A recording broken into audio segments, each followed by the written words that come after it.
The sight of lava erupting is powerful and fascinating. This is molten rock, called magma, which comes from deep down inside the Earth. Magma can erupt in an explosive plume of ash, as happened in the catastrophic eruption at Mount St. Helens in 1980. But lava also appears more quietly in places like Hawaii, where you can approach rivers of lava. A volcano is built by stacking many layers of erupted material. Where does this magma come from? Where does it accumulate inside the Earth? How can we know how much is there and in what way it will erupt? This story is about scientists looking for a magma chamber beneath Newberry Volcano, only 20 miles to the southeast of Bend, Oregon. People typically come to Paulina Lake for recreation, so it's a really nice place to fish or to go kayaking, and in the winter people like to snowmobile there. The volcano is monitored by the USGS for volcanic hazards, and currently its status is normal, so the volcano is inactive and everything seems quiet. In this study, we used seismic waves to see what is under the ground at Newberry. Seismic waves travel deep through the earth, much as waves or ripples travel on the surface of a pond. When there are obstructions, the waves are slowed down or broken up. In this study, we used the distortion of seismic waves to figure out where the magma chamber is beneath Newberry Volcano and what its size is.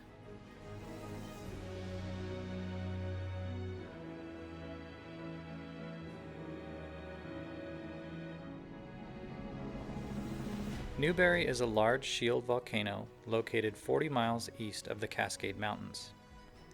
Because it is a shield volcano, it has gently sloping sides and covers a large area. It is 20 miles across with a volume of about 80 cubic miles. At the center, there is a large oval-shaped caldera that is 4 by 5 miles in diameter.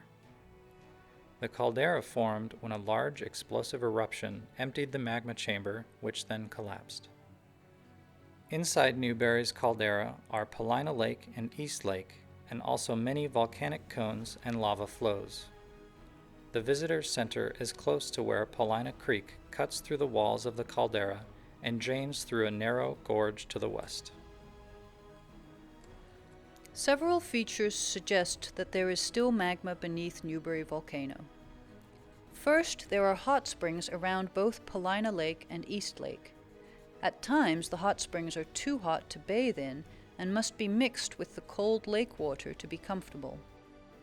Secondly, drilling at the center of the caldera found temperatures of 540 Fahrenheit at about 3,000 feet below the caldera floor, the highest temperature recorded at a Cascade volcano. Finally, Newberry Volcano had an eruptive episode 1,400 years ago, so in about 400 AD. This big obsidian eruptive episode occurred over a period of about 200 years. It started with an eruption plume that spread volcanic ash to the east of the volcano. The final phase of the eruption produced the big obsidian flow, which covers about 1 square mile in the southern part of the caldera. The high temperatures, hot water, and recent eruptions all suggest that there may still be magma beneath the volcano. Prior to this study, it was thought that a magma chamber about as wide as the caldera might be found about 2.5 miles beneath the caldera. This was based on work done by scientists at the USGS in the early 1980s. But they did not know how much molten rock is stored by this magma body. Here, a block is placed in the ripple tank. The waves behind the obstacle are broken up, and reflections off the obstacle generate secondary waves. Magma chambers are hard to see because often they're very small.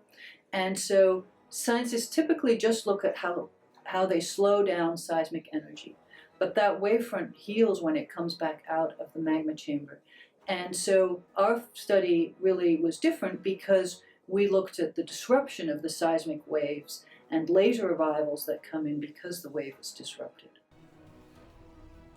The team, together with a large group of volunteers, dug holes, installed seismometers, and hooked up the electronics. The instruments were spaced unusually close together to detect the magma chamber. To do this work, the team used an explosion to make a sound wave that traveled to the depth where they thought the magma chamber was located. The sound wave moves through the rocks of the Earth in the same way as ripples travel away when a pebble is dropped in a pond. You are seeing a slice through the Earth, and the seismic sensors sit at the surface. We focus on the pink compressional waves. They are like sound waves. Where the magma body is located, the wavefront becomes disrupted. Because of the presence of molten rock, the seismic waves slow down. This causes an indentation in the wavefront. Once the wave leaves the magma body, this indentation actually slowly recovers or heals. By the time the first wave arrives at the sensors on the surface, not much of the indentation is left. This is called wavefront healing, and is the reason why finding small magma bodies beneath volcanoes is so difficult. In addition to this first wave, some of the energy is focused within the magma body and then directed back up to the surface at a different angle. This generates a second wave that is diagnostic of the existence of a magma body beneath Newberry. Based on the timing and the instruments on which the second wave is seen, scientists can determine the location and depth of Newberry's magma body. Emilie's team found that the magma chamber stretches beneath most of the caldera.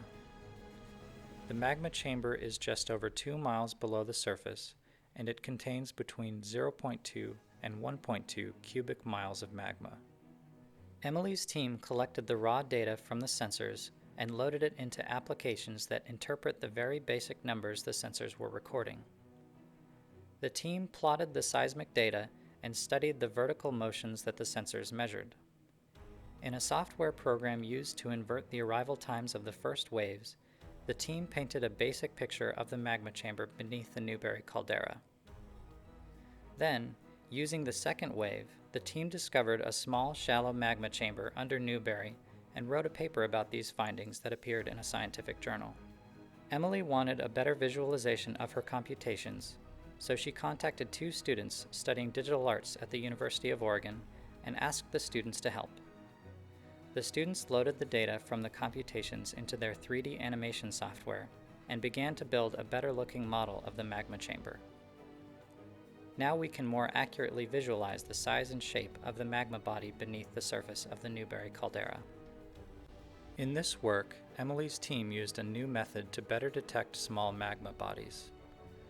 They looked not just at how fast the wave traveled, but also at the disruptions that generate new waves.